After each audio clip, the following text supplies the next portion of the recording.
여러분 안녕하십니까? C채널 뉴스입니다.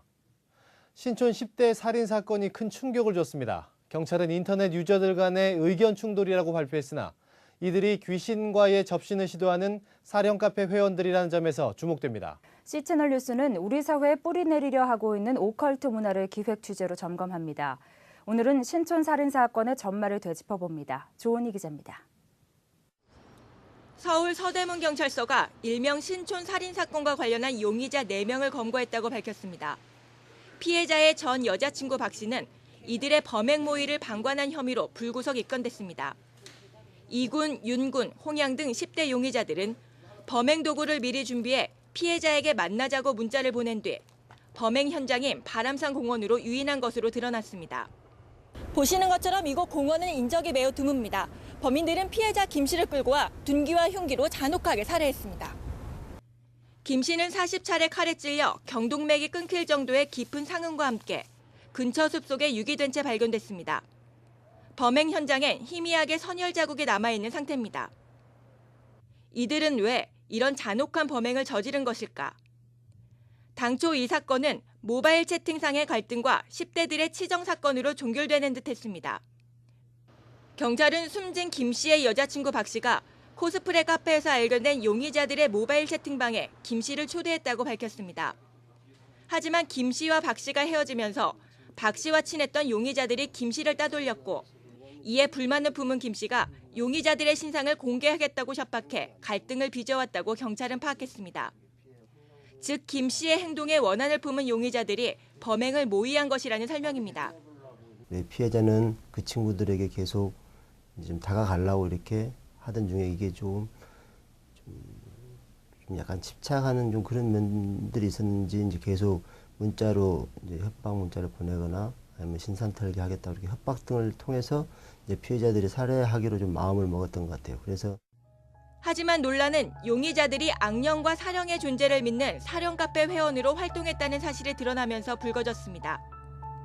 기독교인이었던 피해자 김 씨가 여자친구 박 씨의 사령 카페 활동에 불만을 품고 탈퇴를 종용했으며 이군, 홍양 등도 박 씨의 권유로 사령 카페에 가입했던 정황이 포착됐습니다. 스스로를 마녀라 칭하기도 했던 박 씨는 자신의 블로그에 김 씨가 죽었으면 좋겠다는 내용의 글을 올렸으며 이들은 확인 완료란 댓글을 단 것으로도 알려졌습니다. 사건 당일 피해자 김 씨는 지방에 있는 학교로 내려가기 전 용의자들과 화해하기 위해 컴퓨터 그래픽카드 등을 선물로 준비해 갔습니다. 하지만 용의자들은 가방에 범행 도구를 챙겨놓은 상태였습니다. 담당 경찰은 이번 사건의 발단이 모바일 채팅상의 의견 충돌로 보이지만 사령 카페와의 연관성도 배제할 수 없다고 조심스레 밝혔습니다. 아울러 청소년 사이에 끔찍한 범죄가 계속되는 것에 안타까움을 전했습니다. 평상시 대화하는 거라든지 무슨 태클을 건다든지 애들 그 이야기에 대해서 좀 이렇게 약간 부정적으로 좀 접근을 했던 것 같아요. 물론 그 중에 원인이 하나가 사령 관련된 내용도 포함된 거죠. 이 친구들은 사령에 대해서 이렇게 이야기를 하면 이제 피해자는 그게 무슨 가능하냐, 현실적으로 좀 논리적으로 접근하고. 경찰은 이번 사건을 인터넷 유저들 간의 치정에 의한 살인으로 보고 있지만 이들이 귀신과의 접신을 시도하는 사령 카페에서 만났다는 사실을 부정할 수는 없습니다. 사령 카페가 이들을 어떠한 관계로 엮었는지 그리고 살인에까지 이르게 만든 영향은 무엇이었는지 더욱 면밀한 분석이 요구되고 있습니다. C채널 뉴스 조은희입니다. WCC 세계교회협의회는 나토, 즉 북대서양 조약기구가 유럽 내 핵무기 철수를 늦추고 있는 데 유감을 나타내고 핵무기 감축에 나설 것을 촉구했습니다. WCC는 5월 20일부터 21일까지 미국 시카고에서 열릴 나토 정상회담에 앞서 울라프 트베이트 총무 이름으로 이 같은 성명을 발표하고 냉전 종식 후 20년이 넘게 유럽에 배치되어 있는 핵무기는 반드시 철수돼야 한다고 주장했습니다. 트베이트 총무는 WCC와 함께 유럽교회 컨퍼런스, 미국교회협의회, 캐나다 교회협의회가 오랫동안 핵 관련 주요 정책에 제안을 반복해왔다며 에큐메니컬 기구들은 정상회담이 핵무기 철수 결정을 연기할 것으로 보이는데 우려하고 있다고 밝혔습니다. 이와 함께 트베이트 총무는 국가들 간의 상호주의가 핵무기 철수를 교착 상태에 빠뜨리고 있다며 나토에 경고했습니다.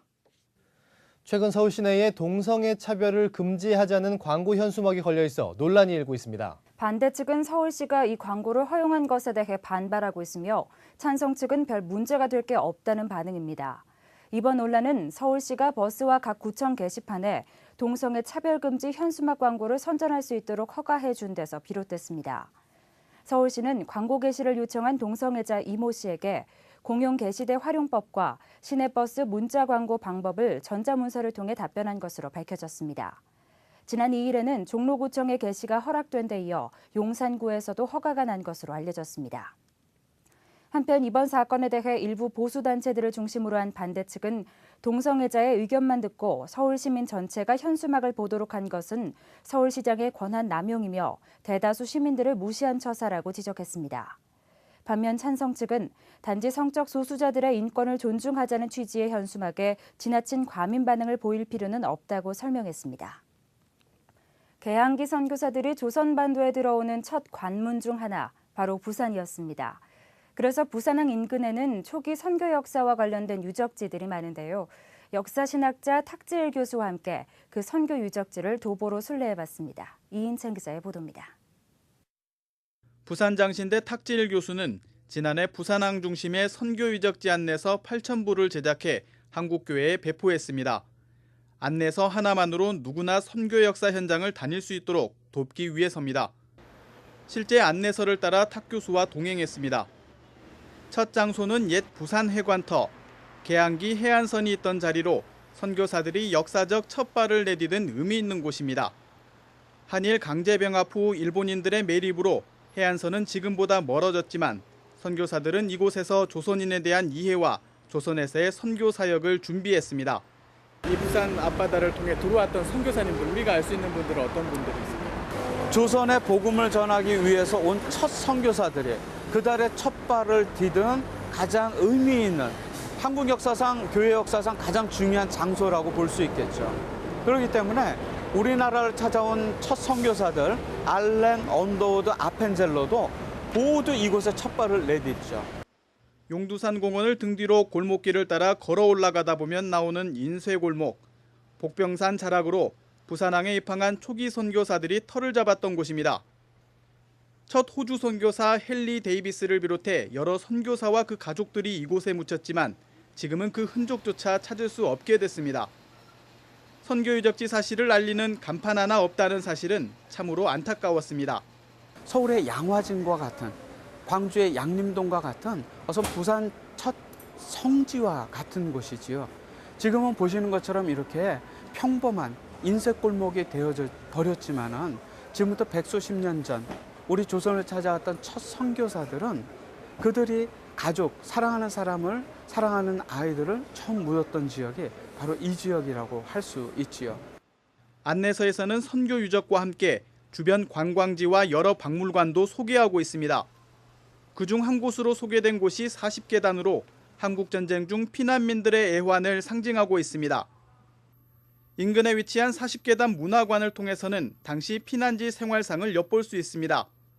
또 6.25 전쟁을 계기로 부산에는 많은 교회들이 세워졌는데 지금 부산에는 창립 60주년을 맞은 중대형 교회가 여럿 있는 것도 바로 그런 이유에서입니다.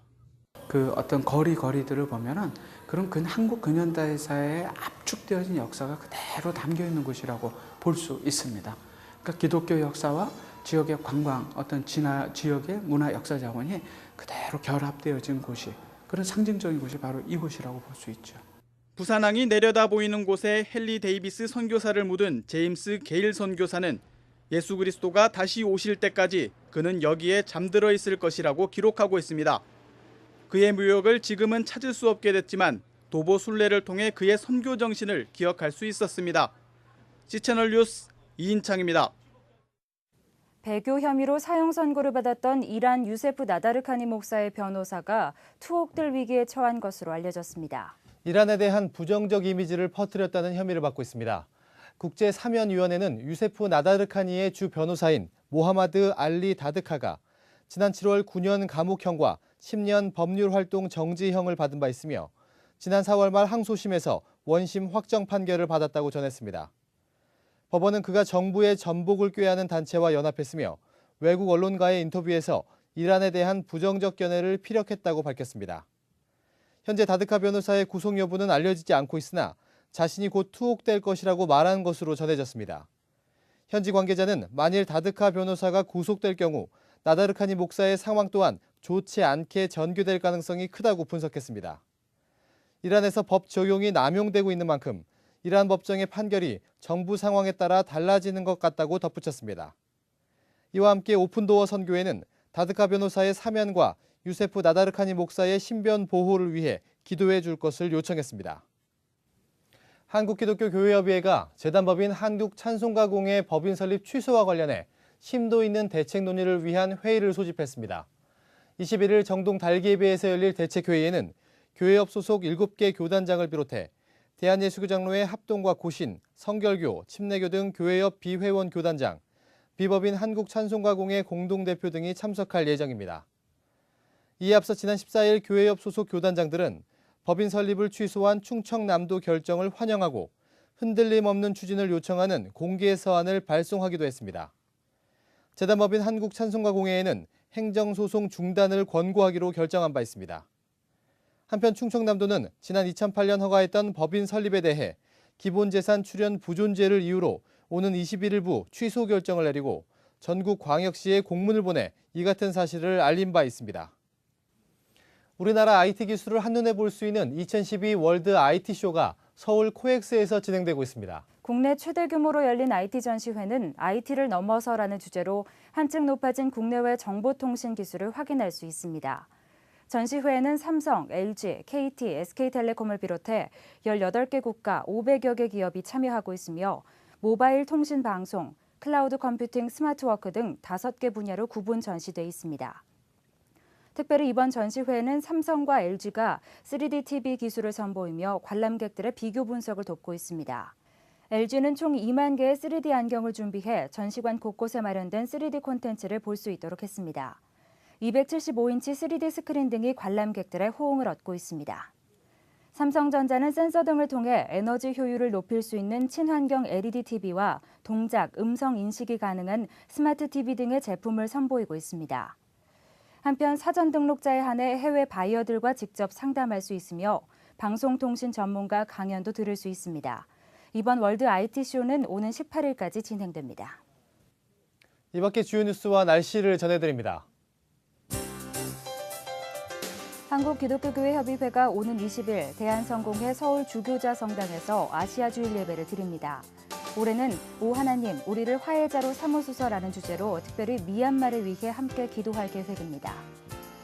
대한예수교장로회 통합총회가 오는 18일 한국교회 100주년 기념관에서 한국장로교 표준주석 출간 감사 예배를 드립니다. 총회는 장로교 100주년 기념 사업의 일환으로 총회 성경 표준주석 편찬위원회를 조직한 바 있습니다. 기독교대한감리회 여선교회가 17일 오전 광화문 감리회관 앞에서 제4회 생명살림 한마당을 개최합니다. 생명, 그 아름다운 순환이라는 주제로 환경 관련 자료들을 전시하고 바자회도 진행합니다. 교회건축문화위원회가 창립 10주년을 기념해 다음 달 1일 성공회대학교에서 예배와 공간 세미나를 개최합니다. 큰나무교회 임종수 원로목사, 실천신학대학교 박종환 교수 등이 말씀과 성례 공간, 예배 공간의 미학 등에 대해 나눌 예정입니다.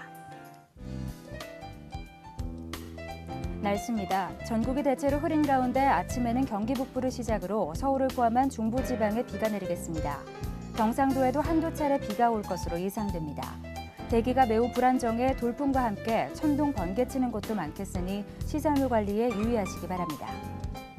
아침 기온은 서울 강릉 11도, 부산 15도를 기록하겠습니다. 낮 최고 기온은 대전 19도, 대구 22도 등 전국이 평년 기온을 기록하겠습니다. 바다의 물결은 전해상에서 1에서 2.5m로 일겠고 서해 중부 먼 바다는 오후 들어 3m까지 점차 높게 일겠습니다. 주간 날씨입니다. 오는 주일에는 제주도에 비 소식이 있습니다. 그 밖의 날은 구름만 가끔 끼겠으며 대체로 맑아 외출하시기에 좋은 날씨가 이어지겠습니다. 뉴스를 마칩니다. 함께해 주신 여러분 고맙습니다.